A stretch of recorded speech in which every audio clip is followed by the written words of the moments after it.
Hello, I'm Tristan Huck, president of the Fredonia Players, and we're very excited to bring you this reading of Shakespeare's Taming of the Shrew, Act 4, Scene 3. Enjoy. No, no, forsooth, I dare not for my life. The more my wrong, the more his spite appears. What, did he marry me to famish me? Beggars that come unto my father's door, upon entreaty have a present alms. If not, elsewhere they are met with charity. But I, who never knew how to entreat, nor never needed that I should entreat, am starved for meat, giddy for lack of sleep, with oath kept waking and with brawling fed.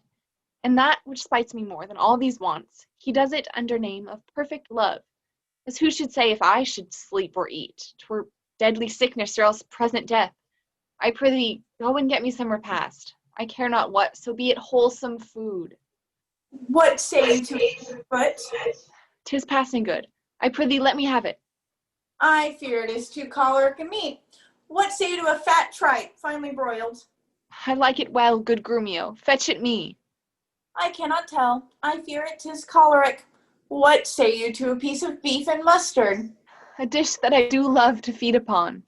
Aye, but the mustard is too hot a little. Why then the beef, and let the mustard rest. Nay then, I will not. You shall have the mustard, or else you get no beef of Grumio. Then both, or one, or anything thou wilt. Why then, the mustard without the beef? Go, get thee gone, thou false deluding slave, that feedst me with the very name of meat. Sorrow on thee, and all the pack of you that triumph thus upon my misery. Go, get thee gone, I say. How fares my Kate? What, sweeting Allamort? Pluck up thy spirits, look cheerfully upon me. Here, love, thou seest how diligent I am to dress thy meat myself and bring it thee. Ah, I am sure, sweet Kate, this kindness merits thanks. What? Not a word? Nay, then thou lovest it not, and all my pains is sorted to no proof. Here, take away this dish. I pray you, let it stand. The poorest service is repaid with thanks, and so shall mine before you touch the meat. I thank you, sir. Eat it up all, Grumio, if thou lovest me. Much good do it unto thy gentle heart. Kate, eat apace, and now, my honey love, will we return unto thy father's house, and revel it as bravely as the best, with silken coats and caps and golden rings, with ruffs and cuffs and fardingales and things, with scarves and fans and double change of bravery, with amber bracelets, beads, and all this knavery. What, hast thou dined? The tailor stays thy leisure to deck thy body with his ruffling treasure. Come, tailor, let us see these ornaments. Lay forth the gown. What news with you, sir? Here is the cap your worship did bespeak. Why, this was molded on a porringer, a velvet dish. Fie, 'tis lewd and filthy. Why, 'tis a cockle or a walnut shell, a knack, a toy, a trick, a baby's cap. Away with it. Come, bring me a bigger. I'll have no bigger. This doth fit the time, and gentle women wear caps such as these. When you are gentle, you shall have one too, and not till then. That will not be in haste. Why, sir, I trust I may have leave to speak, and speak I will. Your betters have endured me say my mind, and if you cannot, best you stop your ears. My tongue will tell the anger of my heart, or else my heart, concealing it, will break. And rather than it shall, I will be free, even to the uttermost, as I please, in words. Why, thou say'st it true. It is a paltry cap, a custard coffin, a bauble, a silken pie. I love thee well, and that thou likest it not. Love me or love me not. I like the cap, and it I will have, or I will have none. Thy gown. Why, come, tailor, let us see it. Oh, mercy, God, what masking stuff is here? What's this, a sleeve? 'Tis like a demi-cannon. What, up and down and carved like an apple tart? Here's a snip, a nip, a cut and slish and slash.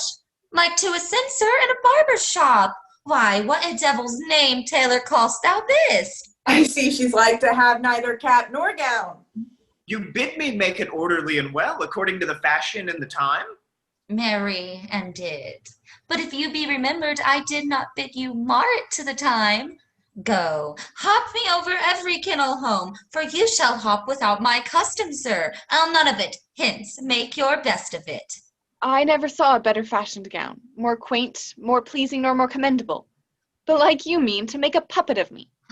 Why, true, he means to make a puppet of thee. She says your worship means to make a puppet of her. Oh, monstrous arrogance thou liest! Thou thread, thou nimble, thou 3/4 half-yard quarter nail, thou flea, thou knit, thou winter cricket, thou, braved in mine own house with a skein of thread. Away, thou rag, thou quantity, thou remnant, or I shall so bemeet thee with thy yard as thou shalt think on prating while thou lift'st. I tell thee, that thou hast marred her gown. Your worship is deceived. The gown is made just as my master had direction. Grumio gave order how it should be done. I gave him no order, I gave him the stuff. But how did you desire it should be made? Marry, sir, with needle and thread. But did you not request to have it cut? Thou hast faced many things. I have. Face not me. Thou hast braved many men. Brave not me. I will neither be faced nor braved. I say unto thee, I bid thy master cut out the gown, but I did not bid him cut it to pieces. Ergo, thou liest. Why, here is the note of the fashion to testify. Read it. The note lies in his throat if ye say I said so. Imprimis, a loose-bodied gown.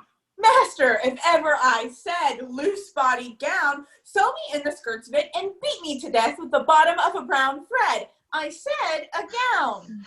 Proceed. With a small compassed cape. I confess the cape. With a trunk sleeve. I confess 2 sleeves. The sleeves curiously cut. Aye, there's the villainy. Error in the bill, sir, error in the bill. I commanded the sleeve should be cut out and sewed up again, and that I'll prove upon thee, though thy little finger be armed in a thimble. This is true that I say, and I had thee in place where thou shouldst know it. I am for thee straight. Take thou thee bill, give me thy meat yard, and spare not me. Why, sir, in brief, the gown is not for me. You are in the right, sir. 'Tis for my mistress. Go, take it up into thy master's use. Villain, not for thy life. Take up my mistress's gown for thy master's use. Why, sir, what's your conceit in that? Oh, sir, the conceit is deeper than you think for. Take up my mistress's gown for thy master's use, so fie. Grumio, say thou wilt see the tailor paid. Go, take it hence, be gone, and say no more. Tailor, I'll pay thee for thy gown tomorrow. Take no unkindness to his hasty words. Away, I say, commend me to thy master. Well, come, my Kate, we will unto your father's.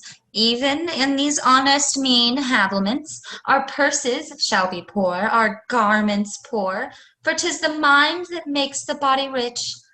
And as the sun breaks through the darkest clouds, so honor peereth in the meanest habit. What? Is the jay more precious than the lark because his feathers are more beautiful? Or is the adder better than the eel because his painted skin contents the eye? Oh no, good Kate, neither art thou the worse. For this poor furniture and mean array, if thou account'st it shame, lay it on me. And therefore, frolic we will henceforthwith to feast and sport us at thy father's house. Go, call my men, and let us straight to him, and bring our horses unto Long Lane End. There we will mount, and thither walk on foot. Let's see. I think 'tis now some 7 o'clock, and well, we may come there by dinner time. I dare assure you, sir, 'tis almost 2, and 'twill be supper time ere you come there. It shall be 7 ere I go to horse. Look, what I speak, or do, or think to do, you are still crossing it. Sirs, left alone, I will not go today, and ere I do, shall be what o'clock I say it is. Why, so this gallant will command the sun.